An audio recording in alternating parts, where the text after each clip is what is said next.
Oi pessoal, no último vídeo a gente viu como instalar o Chocolate no Windows e agora a gente vai ver como utilizar o Chocolate para instalar o Python e as ferramentas de Python que a gente precisa utilizando o Miniconda, que é um pacote que a gente instala via Chocolate que vem com várias coisas que a gente vai precisar para trabalhar com Python durante a disciplina.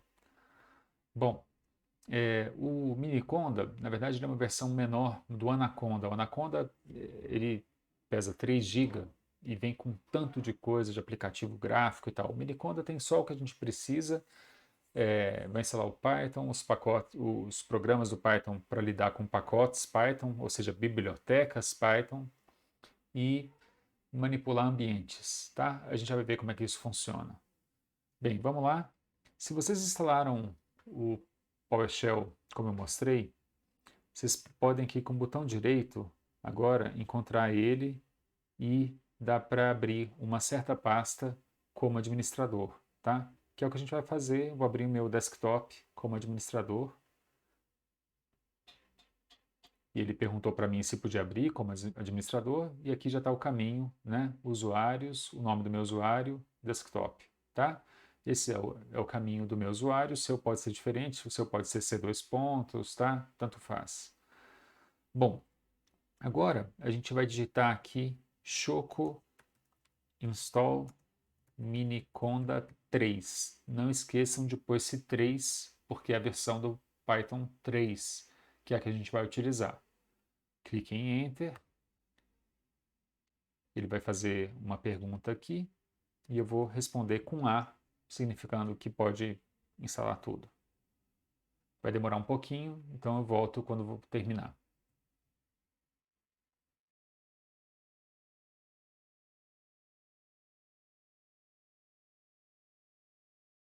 Ok, concluiu a instalação. Eu agora vou só limpar a tela. Opa, cliquei aqui no outro lugar. Então, vou escrever clear, ele vai limpar o meu terminal. E eu vou escrever agora conda init PowerShell. Isso vai permitir utilizar os ambientes do conda no PowerShell, tá? O conda instala um próprio terminal dele, um próprio shell dele, mas a gente vai fazer tudo por aqui, facilita um pouco. Muito bem, ele fala, né, para as mudanças terem efeito, feche e reabra o seu shell atual. Nós vamos fechar e vamos abrir da mesma maneira, tá? Clicando aqui com o botão direito, rodar como administrador. Se não, vocês podem rodar pelo próprio PowerShell e só caminhem lá pro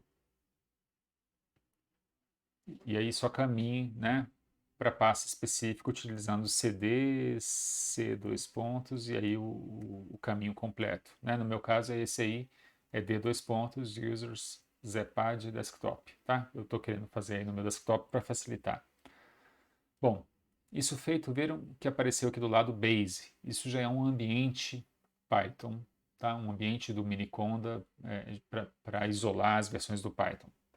Bom, nós vamos criar agora um ambiente Python com uma versão específica, um ambiente do Conda com uma versão específica do Python. Primeiro vamos só ver qual a versão do Python que está rodando aqui nesse ambiente de base. E aí vocês viram que é o Python 3.8.5. Eu quero instalar uma outra versão. Vamos ver quais a gente tem aqui à disposição utilizando o comando conda search python.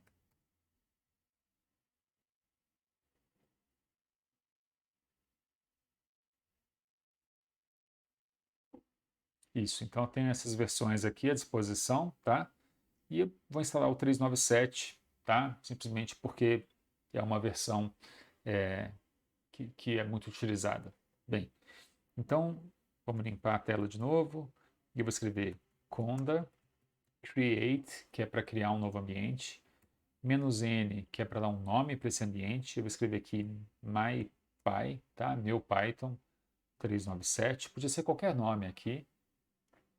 E vou escrever Python igual a 3.9.7. Ele vai, então, colecionar tudo o que precisa aqui. Eu falo que sim, e ele vai instalar vai demorar um tempinho, eu volto quando terminar.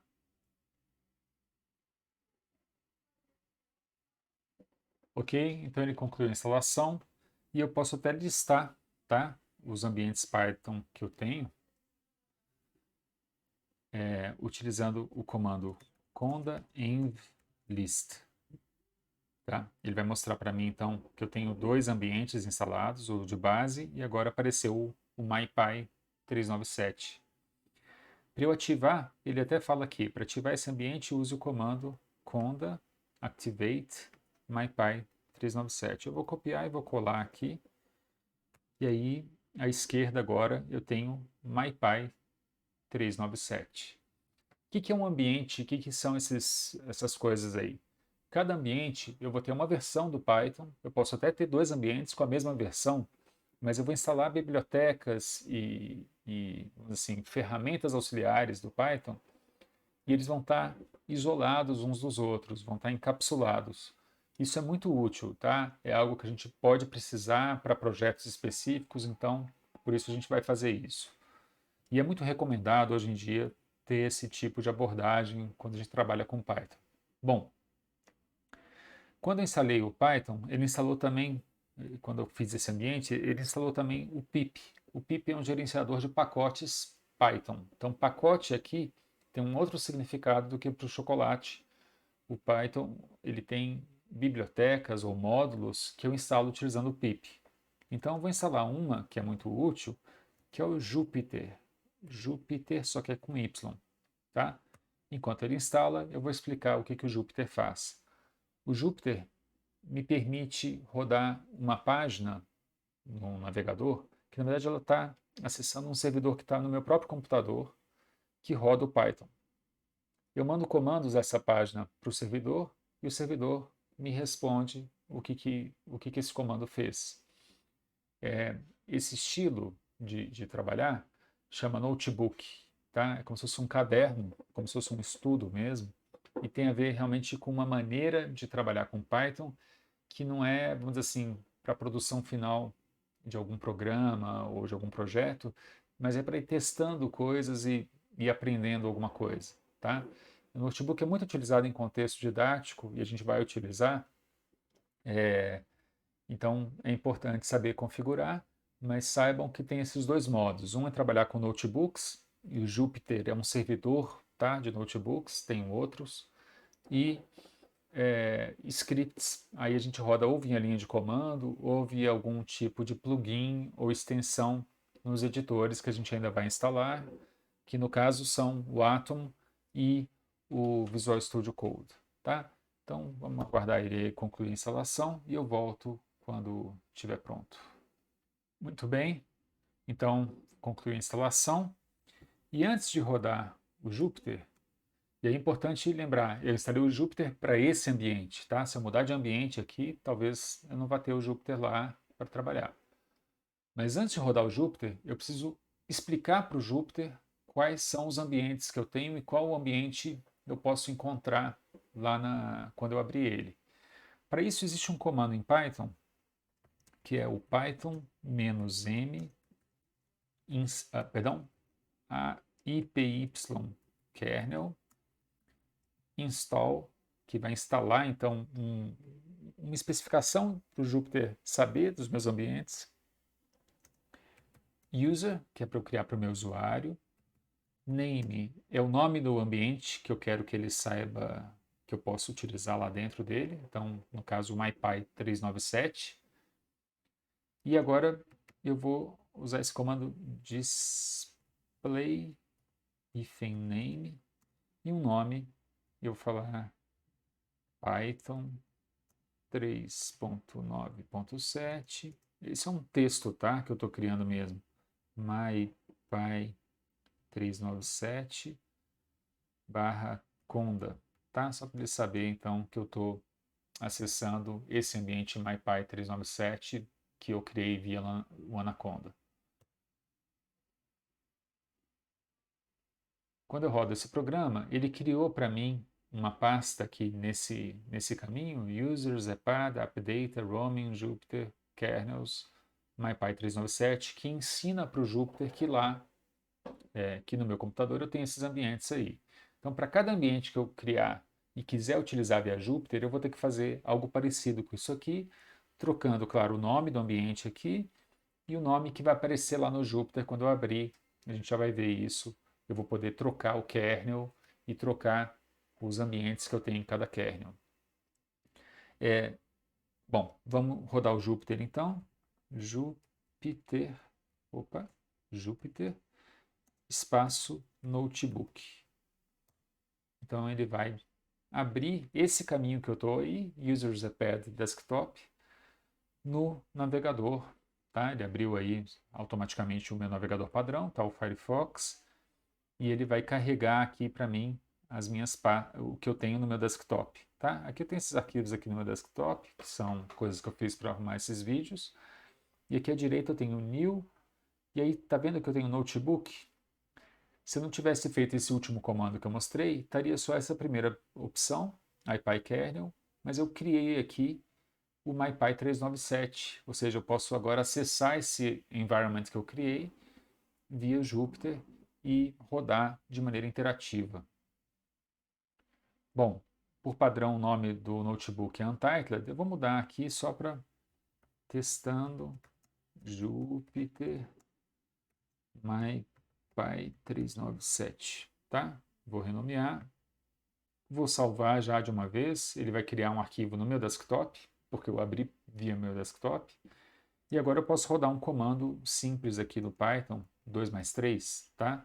Eu aperto Shift, Enter, e ele executou essa célula que eu tenho esse bloco de código. Se eu tiver uma outra célula aqui embaixo, por exemplo, print, abre parêntese, testando, ele imprimiu aqui para mim embaixo testando, tá? Bom, eu não vou fechar aqui não, eu vou só abrir um outro terminal, rodar como administrador, só para mostrar uma outra coisa. Se eu tentar, bom, deixa eu primeiro ativar esse ambiente aqui de uma vez, conda activate mypy 397, tá? Ele ativou aqui. Vou deixar aqui do lado. Então, se eu tentar importar aqui uma biblioteca que ainda não foi instalada nesse ambiente, por exemplo, o NumPy, NUMPY, ele não vai rodar, vai dar um erro porque eu ainda não instalei essa biblioteca. Se eu vier aqui, então, dentro do meu ambiente e instalar ela com pip install NumPy, ele vai demorar um tempinho aí para baixar, instalar. Vamos aguardar um pouquinho.